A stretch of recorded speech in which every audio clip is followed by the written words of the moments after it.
சென்னை தேனாம்பேட்டையில் உள்ள காமராஜர் அரங்கத்தில் தமிழ்நாடு காங்கிரஸ் கமிட்டி துணைத் தலைவர் கோபண்ணா எழுதிய தேர்தல் பிரச்சார நூல் வெளியீட்டு விழா நடைபெற்றது. இவ்விழாவில் தமிழ்நாடு காங்கிரஸ் கமிட்டி தலைவர் செல்வ பெருந்தகை கலந்து கொண்டு நூலை வெளியிட்டார். நூலின் முதல் பிரதியை திமுக அமைப்பு செயலாளர் RS பாரதி பெற்றுக் கொண்டார். தொடர்ந்து காமராஜர் மாளிகையில் அமைக்கப்பட்டுள்ள காமராஜரின் வாழ்க்கை வரலாறு புகைப்பட கண்காட்சியை செல்வ பெருந்தகை திறந்து வைத்தார்.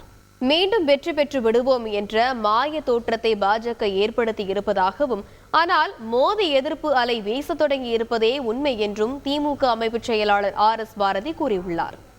இந்த நூல் தேர்தல் பிரச்சாரத்துக்கு மட்டுமல்ல, மோடி ஒழிகின்ற வரை நாம் ஓய மாட்டோம் என்பதற்கு எடுத்துக்காட்டாக இருக்கிறது.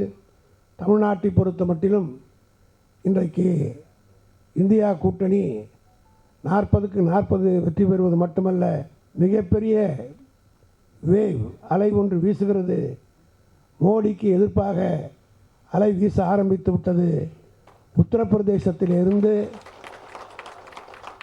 அவர்கள் எதிர்பார்த்த அளவுக்கு இல்லாத காரணத்தினால் ஏதேதோ செய்ய இருக்கின்றார்கள். இத்தனை பேருமே திட்டமிட்டு பிஜேபியில் ஒரு பொய்யை சொல்ல ஆரம்பித்தாங்களா, நம்புகிற மாதிரி சொல்லுவாங்க. அது ஏதோ அவர்கள் தான் வருவதைப் போல ஒரு மாயத் தோற்றத்தை காட்டி இவிஎம் மூலமாக பண்ணிவிடுவார்களோ என்ற எண்ணமெல்லாம் வருகிறது. அதை நிச்சயமாக செய்ய விடமாட்டோம், தடுத்து நிறுத்துவோம். செய்திகளை உடனுக்குடன் தெரிந்து கொள்ள உடனே சப்ஸ்கிரைப் பண்ணுங்க.